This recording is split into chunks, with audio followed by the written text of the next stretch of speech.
আজকে আমরা ঠাকুর দেখা শুরু করলাম অম্বিকার প্যান্ডেল থেকে। এরা করেছিল সবুজের আর্তনাদ। সত্যি এখন যে গাছপালা কেটে ফেলে বাড়ি ঘরদোর ফ্ল্যাট এই সমস্ত কিছু হচ্ছে, এর ফলে বন্য প্রাণীদের ক্ষতি হচ্ছে ও পরিবেশের আরও কি কি ক্ষতি হচ্ছে, এই সমস্ত কিছু বিষয়ের ওপরই ছিল এদের থিম। আমার মনে হলো বেশ সুন্দরভাবে এরা থিমটাকে সত্যি ফুটিয়ে তুলেছে। ভেতরের দেওয়ালেও খুব সুন্দরভাবে মাটি দিয়ে প্রলেপ দিয়ে এরকম মুরাল পেন্টিংসগুলো করা হয়েছিল। বেশ ভালোই ছিল, ঠাকুরটাও ভালো ছিল।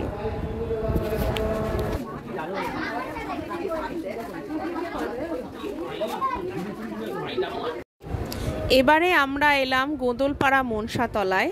এদের এবারের থিম ছিল আমরা নারী, আমরাও পারি। বর্তমান সমাজে নারী যে শুধুমাত্র ঘরের মধ্যেই আবদ্ধ নয়, তারা যে সমাজের বিভিন্ন দিকে বিভিন্ন জায়গায় তারা ছড়িয়ে পড়েছে এবং নিজেদেরকে মেলে ধরেছে, সেই নিয়েই ছিল এদের এবারের থিম। তারা যে শুধুমাত্র বাচ্চা মানুষ করা বা ঘরে রান্না করা এর মধ্যেই আবদ্ধ নেই, তারা যে বিভিন্ন রকম কাজ সমান তালে পুরুষদের মতন তারাও যে বিভিন্ন রকম কাজ করতে পারে, সেগুলোই এখানে তুলে ধরা হয়েছিল।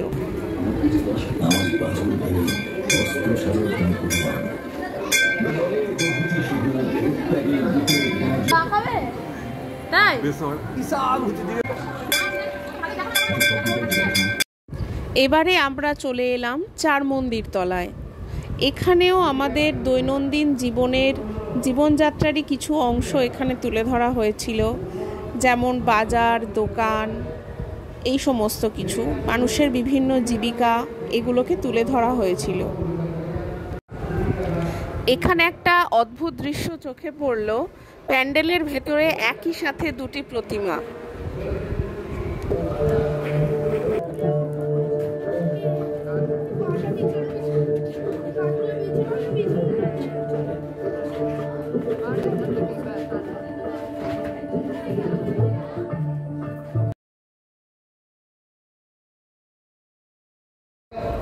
এবার চলে এলাম দৈবক পাড়ায়।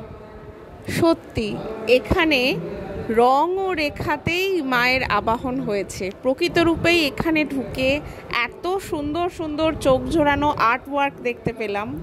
আমি ভীষণই আর্ট অ্যান্ড ক্রাফটের অনুরাগী, তো আমার এটা ভীষণ পছন্দ হয়েছে এই প্যান্ডেলটা। যা আর্ট ওয়ার্ক ছিল দুর্দান্ত, জাস্ট এ ক্লাস, খুব ভালো লেগেছে। আর ঠাকুর তো প্রত্যেক বছরই এরা ভীষণই ভালো করে, এটাতে কিছু বলারই নেই। দুর্দান্ত প্রতিমা। আর্টওয়ার্কগুলো দেখেছেন? দেখলে চোখ জুড়িয়ে যাবে।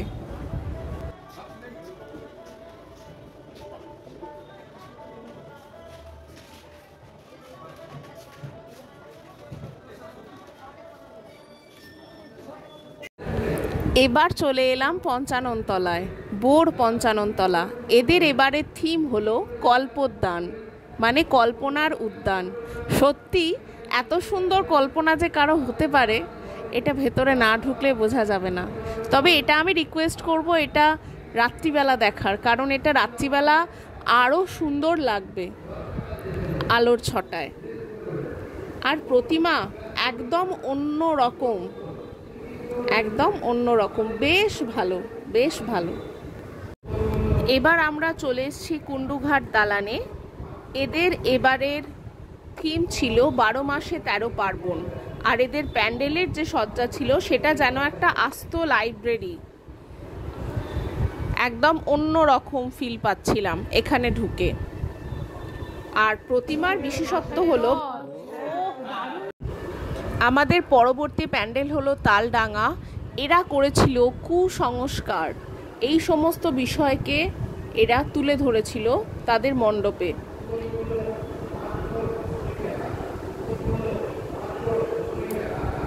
এখানে প্রতিমারও একটা বিশেষত্ব চোখে পড়ল।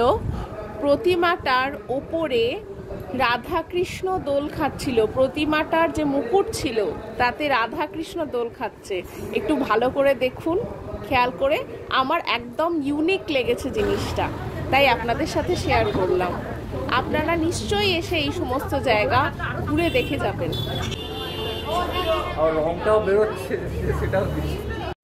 আমাদের এখনকার প্যান্ডেল হলো রথের সড়ক। এদের এবারের থিম ছিল সম্পর্কের বিনি-সুতো। সত্যি আমরা পরিবারে বিভিন্ন মানুষের সাথে বিভিন্ন সম্পর্কে আবদ্ধ, আর সেই সম্পর্কের বিনি-সুতোগুলোকে লালন পালন করতেই আমরা সারাটা জীবন অতিবাহিত করে দিই।